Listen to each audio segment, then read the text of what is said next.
हाँ, किससे नहीं हुई? सोने चांदी के जरिए से नहीं हुई, बल्कि एक बेऐब और बेदाग। कितने लफ्ज हैं? एक, बल्कि बेऐब और बेदाग बरे, यानी मसीह के बेशकीमत खून से। और ये हमें इस बात को जानना है। सबसे पहली बात, आयत आपने 2 दफा पढ़ ली है। रसूल ये वाज़े कराना चाह रहा है कि आसमानी और ज़मीनी जलाल कुछ और है। सोना चांदी देकर हम बच नहीं सकते। सोने चांदी से हमारी खलासी नहीं हो सकती। वो मौजूदा दौर के लोगों को जाहिर कर रहा था कि आज हम जितने मर्जी अच्छे काम कर लें, हम खुदा की अदालत से नहीं बच सकते। आज हम देखते हैं कई चर्चेस के अंदर रिवाज है, वो ताज पोशी करते हैं। मूर्ति की क्या करते हैं? ताज पोशी करते हैं, सोने के जेवरात पहनाते हैं उन्हें, और उन्हें यह लगता है कि हम सोने के जेवरात पहनाकर, हार पहनाकर हमारी खलासी हो जाएगी, हम खुदा की अदालत से बच जाएंगे। तो ऐसा बिल्कुल भी नहीं है। रसूल वाज़े तौर पर कह रहा है कि सोने चांदी से तुम्हारी खलासी नहीं हुई है। हमें इस बात को समझना पड़ेगा। दुनिया की पूरी कायनात भी अगर सोना चांदी जायदाद सब कुछ बेच दिया जाता तो फिर भी एक बंदे के भी गुनाह बख्शे नहीं जा सकते थे, और एक बंदे को रिहाई नहीं मिल सकती थी। हमारी जो खलासी हुई है ये एक बेदाग और बेऐब, बेदाग और बेऐब। और खुदा ने अपना इकलौता बेटा भेजा ताकि वो हमारे लिए कुर्बान हो, हमें ना सिर्फ रिहाई दे बल्कि हमारा बोझ अपने ऊपर ले ले। इतनी हमें समझ आ गई है कि पैसों से छुटकारा नहीं हो सकता था। आसमान का जलाल और जमीन का जलाल, आसमान की चीजें और जमीन की चीजें और हैं, और ये हकीकत है कि जो जमीनी सोना चांदी है वो कभी भी खुदा को खुश नहीं कर सकता। आमीन।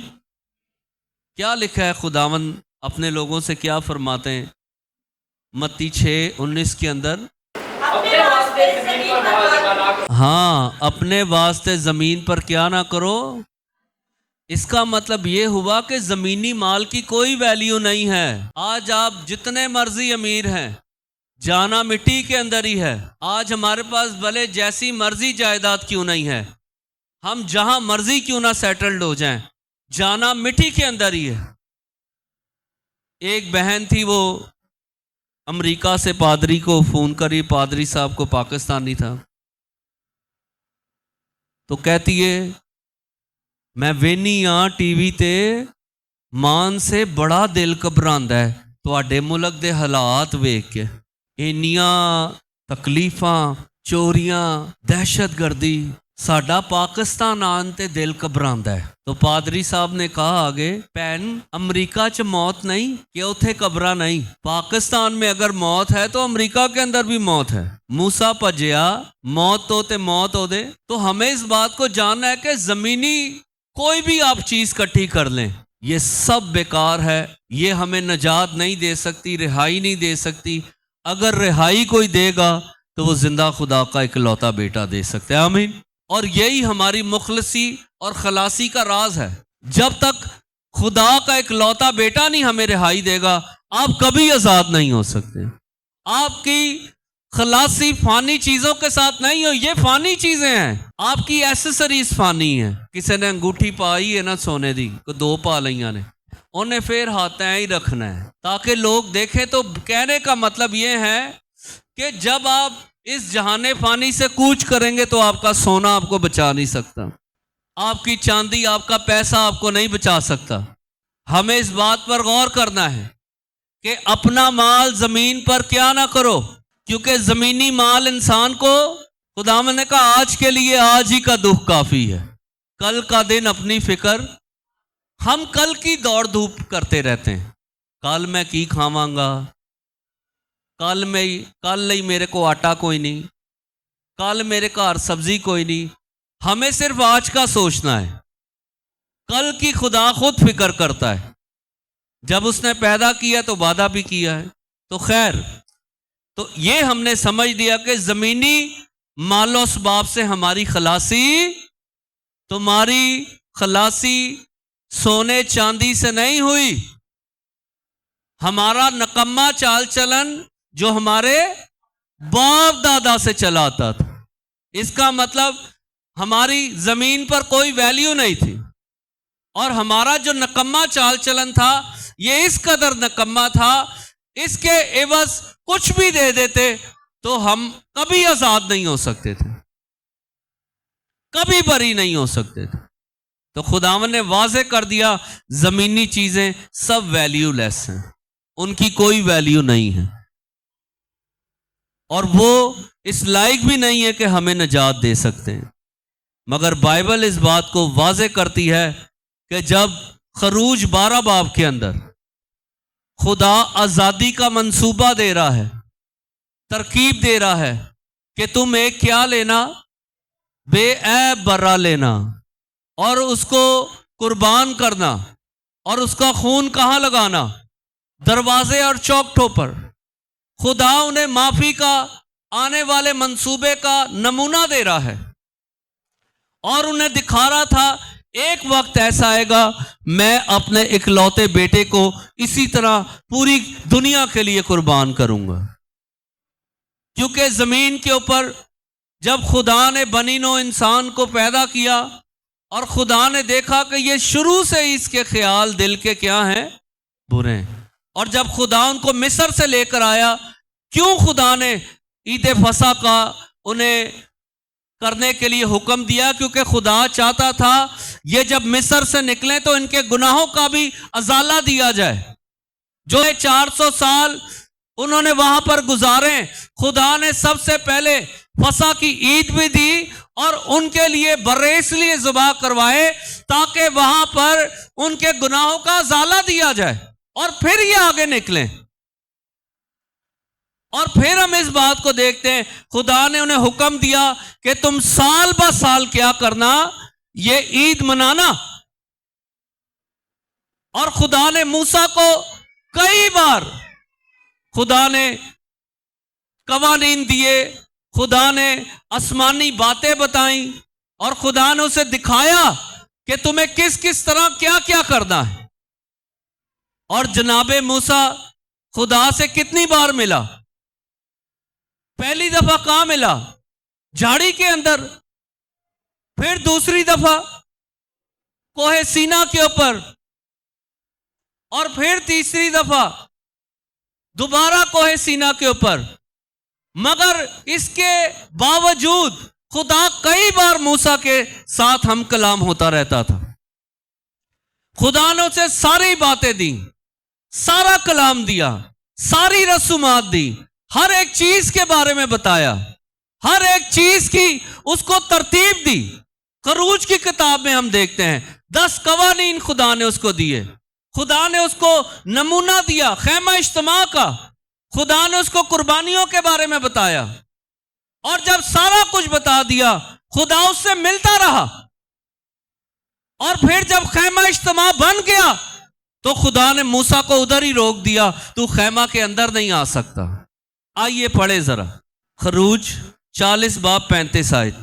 और मूसा खैमा इज्तिमा में दाखिल ना हो सका क्योंकि अबर खैमा इज्तिमा पर ठहर गया था। जब खैमा इज्तिमा बनाया गया तो खुदा की हजूरी खैमा इज्तिमा पर ठहर गई और मूसा दाखिल होने लगा और खुदा ने उसको रोक दिया। अब इधर परेशानी की बात यह है कि खुदा तो मूसा के साथ हम कलाम होता रहा, उससे मिलता रहा, कलाम देता रहा, उसकी आगाही करता रहा। इवन के वो 40 दिन 2 दफा खुदा के साथ उसने टाइम गुजारा। मगर खैमा इज्तिमा के अंदर वो क्यों नहीं दाखिल हो सका? ये हमारी सोच को झुंझला देती है, क्योंकि हम इस बात को जानते हैं कि जब खुदा ऑफिशियली आता है तो फिर वो तरतीब का खुदा है। जब खुदा ऑफिशियली बात करता है, खुदा अपने ऑफिस में से होकर बात करेगा, तो वो अपनी रस्मात और रवायत के मुताबिक, तहजीब के मुताबिक, तरतीब के मुताबिक बात करेगा। और खुदा चाहता था कि मूसा भी उन सारी रस्मों को माने, क्योंकि जो कवानीन आम इंसान के लिए वो काहिन के लिए भी है, जो कवानीन आम लोगों के लिए है वो मूसा के लिए भी है। दो के मूसा खुदा के बहुत नजदीक था, मगर खुदा ने उसको मना कर दिया कि तू खैमा के अंदर नहीं आ सकता, मेरी हजूरी है, ऐसा ना हो कि तुम मर जाओ। अब सोचने की बात यह है कि खुदा ने उसको कई बार अपने पास बुलाया, मगर इधर खुदा क्यों रोक रहा है? क्योंकि इधर जमीन के ऊपर खुदा का तख्त क्या हो चुका था और खुदा का अब ठहर चुका था। और खुदा चाहता था कि मूसा भी अपने गुनाहों का क्या दे? कफारा दे। और बनी इस्राएल के लिए हुक्म जारी था कि तुम साल में एक बरा लेना और उसके सर पर अपना क्या रखना, उसको कुर्बान करना, और काहिन हारून वो लेकर पाक तरीन मकान में जाएगा और उसके खून को क्या करेगा?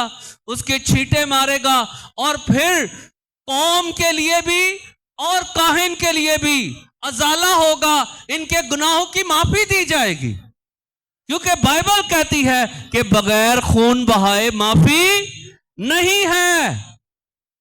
तो खुदा ने मूसा को रोक दिया। अब आओ जरा पढ़ो बार पहला बाब पहली आयत, खरूज के आखिरी बाब के अंदर आखिरी आयतों के अंदर खुदा मूसा को रोक देता है। अब देखो अब क्या हो रहा है। हाँ, अब खुदावन ने खैमा इज्तिमा में से मूसा को बुलाकर उससे, खुदा ने मूसा को अंदर नहीं आने दिया, मगर खैमा इज्तिमा में से मूसा को बुलाकर उससे कहा,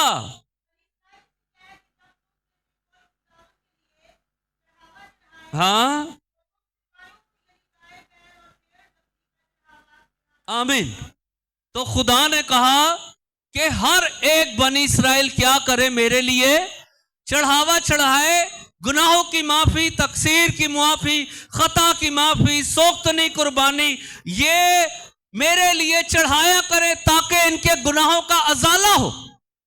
और बनी इस्राएल कौम हर साल अपनी बसात और अपनी औकात के मुताबिक जो कुछ उनसे गुजरता वो ऐसा ही करते।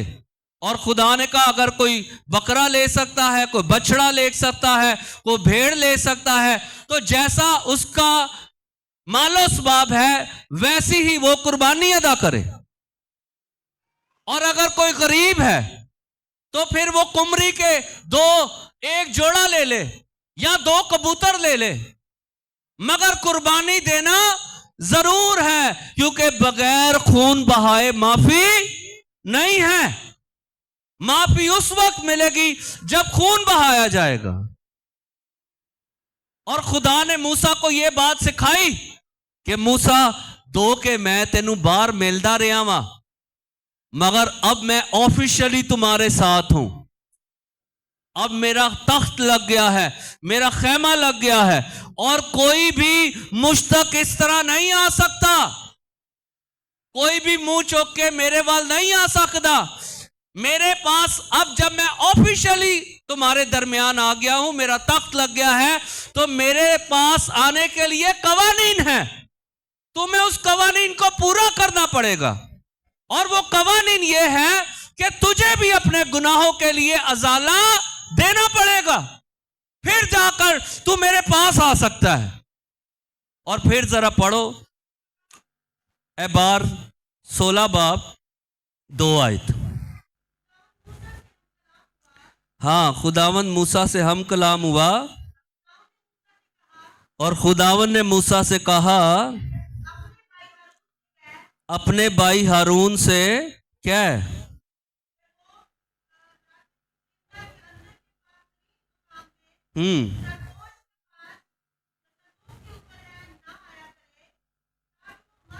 हाँ, खुदा ने कहा इनू कह कि पाक तरीन मकान च हर टाइम ना आया कर, ऐसा ना हो कि ये क्या हो जाए, ये मर ना जाए। क्योंकि काहिन जब पहले पाक तरीन मकान में 1 साल में 1 बार जाता था, सबसे पहले वो अपने गुनाहों का कफारा देता था और फिर कौम के गुनाहों का कफारा लेकर खुदा के पास अहद के संदूक जाता था और वहां पर खून की छींटे मारता था और फिर कौम की कफारा दिया जाता था, उनके गुनाहों का अजाला दिया जाता था। तो खुदा ने कहा कि हारून और मूसा तुम इस तरह मेरे पास आना ना, ऐसा ना हो कि तुम मर जाओ। और फिर एक और आयत जरा पढ़ो आगे, एबार की किताब 5 बाब और 7 आयत। हाँ, अगर उसे भेड़ देने का मकदूर ना हो, हाँ, 2 कुमरी या कबूतर के 2 बच्चे, इसका मतलब कुर्बानी देनी है। खून बहाना है, क्योंकि बगैर खून बहाए माफी। क्योंकि खुदा कह रहा है कि तुम गोश्त तो खाना मगर खून ना खाना, क्योंकि खून के अंदर क्या है? खून के अंदर क्या है? जान है। क्योंकि तुम ये न करना, ये इस्तिस्ना पढ़ो 12 बाप उसकी 23 आयत। हाँ, खुदा कह रहे तब इतनी एहतियात जरूर रखना कि खून को ना खाना। आगे, क्योंकि खून ही तो जान है, जो गोश्त के साथ जान को। तो इसका मतलब ये हुआ कि जब वो बछड़ा या बकरा या कुमरी के 2 बच्चे या कबूतर के 2 बच्चे लेकर आते थे, तो जब उसका खून बहाया जाता था तो उनके गुनाहों का कफारा उसका खून बहा कर दिया जाता था, उसकी जान इनके बदले दी जाती थी और ये लोग आजाद हो जाते थे। तो खुदा ने मूसा से कहा, मूसा अगर तूने भी मेरे पास आना है तो पहले तुझे क्या देना पड़ेगा? इतना मुश्किल। और पढ़ो चलो, मूसा बेर आखिर आ ही गया। गिनती 7 बाब 89। अब सुन लो भाई, अब मूसा खुदा से बातें करने को, पहली आयत में हमने क्या पढ़ा? खरूज के अंदर मूसा को खुदा ने खैमा इज्तिमा के अंदर दाखिल होने से। उसके बाद क्या पढ़ा? एबार पहली के अंदर कि मूसा को खुदा ने खैमा इज्तिमा के अंदर से होकर बुलाया, मेरी आवाज सुन ले, मगर तू अंदर नहीं आ सकता। और खुदा ने उसको सारी कुर्बानियां दी कि तू भी, हारून भी और कौम से भी कह, मेरे पास अगर आना है तो सबसे पहले अपने गुनाहों का कफारा। और कोई आम इंसान नहीं आ सकता सिवाय किसके? हारून काहिन के या तेरे। और पहले तुम भी अपने लिए क्या दोगे? कुर्बानी दोगे, तुम्हारे गुनाह माफ होंगे, फिर तुम मेरे पास आओगे। और अब आगे पढ़ो। हाँ, अब मूसा खैमा इज्तिमा के अंदर मतलब पाक तरीन मकान में चला गया। आगे, हाँ,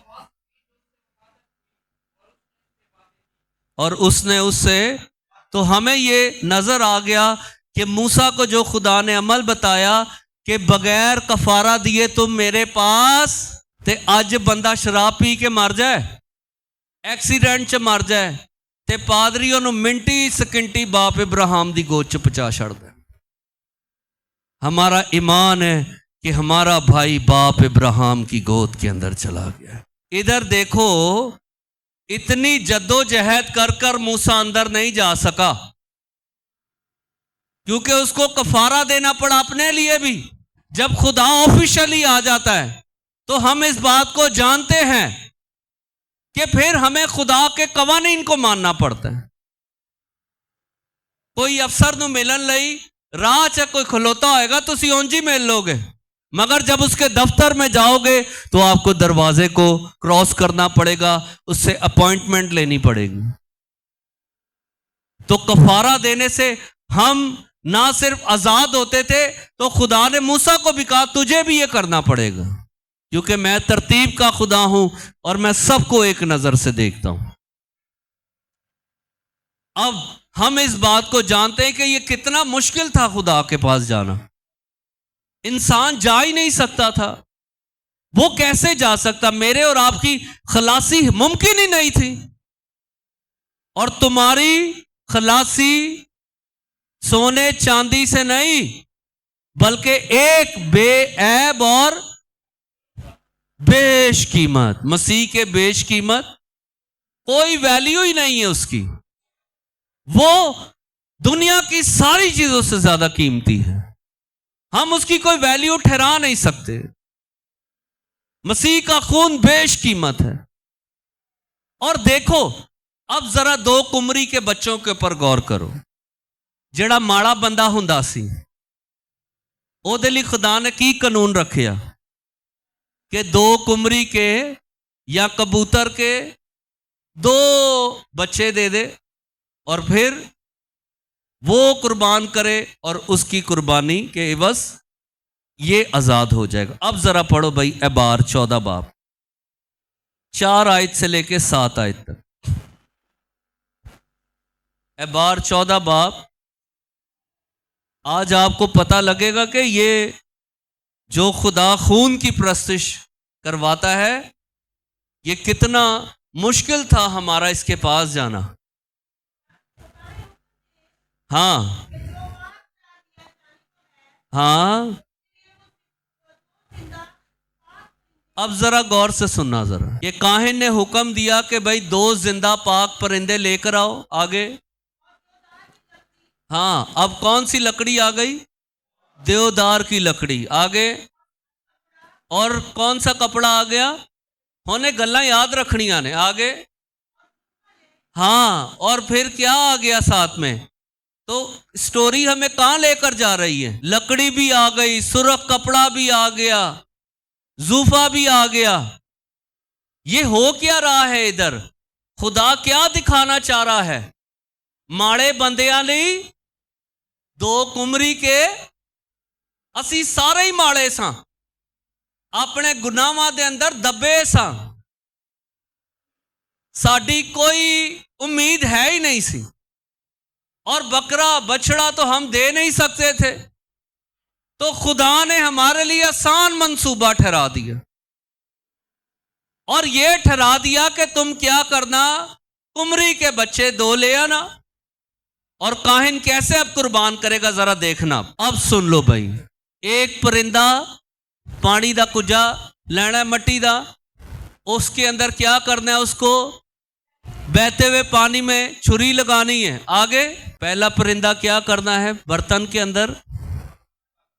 फिर दूसरा लकड़ी भी लेनी है, जूफा भी लेना है, और सुर्ख कपड़ा भी लेना है, और परिंदा भी लेना है, और उसको क्या करना है? उसके खून में क्या करना है? डिप करना है। और जब डिप करेंगे तो फिर गुनाहगार के ऊपर कितनी बार छिड़कना है? 7 बार छिड़कना है। अब सुन लो जरा, अब इधर ही ठहर जाओ। अब आ जाओ जरा इब्रानियों के ऊपर 9 बाब 12 आयत। और बकरों और बछड़ों का खून लेकर नहीं, बल्कि अपना ही खून लेकर पाक तरीन मकाम में क्या हो गया? एक ही बार दाखिल हो गया। आमीन। अब जरा सुनो कैसे, कितनी बार खून का छिड़काव हुआ? पहली बार कहां हुआ? गतसमनी बाग के अंदर। और मसीह के पसीना से क्या निकला? दूसरी बार कहां? काइफा के कोट के अंदर, जब उसके मुंह पर क्या मारा गया? मुक्का मारा गया। तीसरी बार जब उसको कोड़े मारे गए। चौथी बार जब उसको कांटों का ताज रखा गया। 5वीं बार जब कील लगाए गए हाथों में। 6ठी बार जब पैरों में कील लगाए गए। 7वीं बार जब नेजा मारा गया। तो स्टोरी किधर आके मिल गई? यीशु मसीह पर। पहला परिंदा क्या हो गया? ज़िबा हो गया। फिर काहिन ने क्या किया? दूसरे परिंदे को उसके खून में डुबोकर गुनाहगारों के ऊपर छिड़काव किया और गुनाहगार क्या हो गए? पाक हो गए। मगर इधर फिर हमें क्या मिल रहा है? इधर पहले यीशु मसीह क्या हुआ?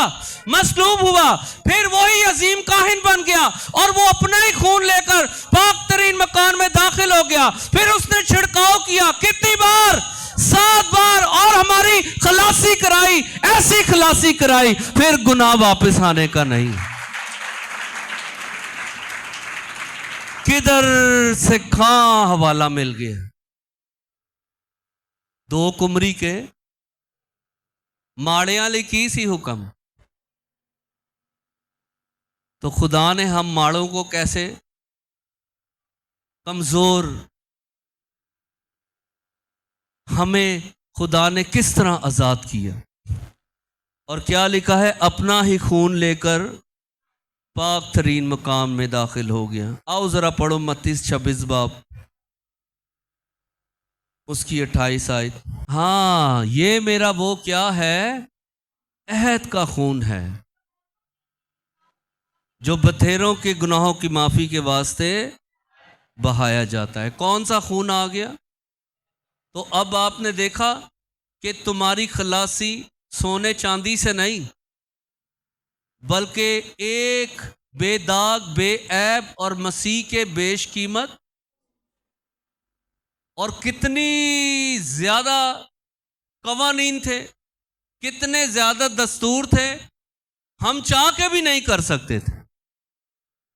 कोई कर सकता था? खुदा ने मूसा को भी रोक दिया कि मूसा तू नहीं अंदर आ सकता, तेनू ही पहला की देना पड़ेगा। अब जरा पढ़ो इफिसियों 1 बाब और उसकी 7 आयत।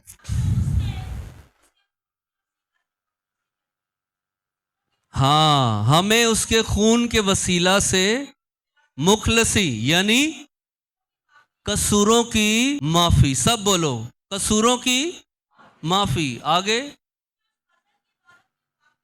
उसके उस फजल की दौलत के मुआफिक हासिल है। आगे,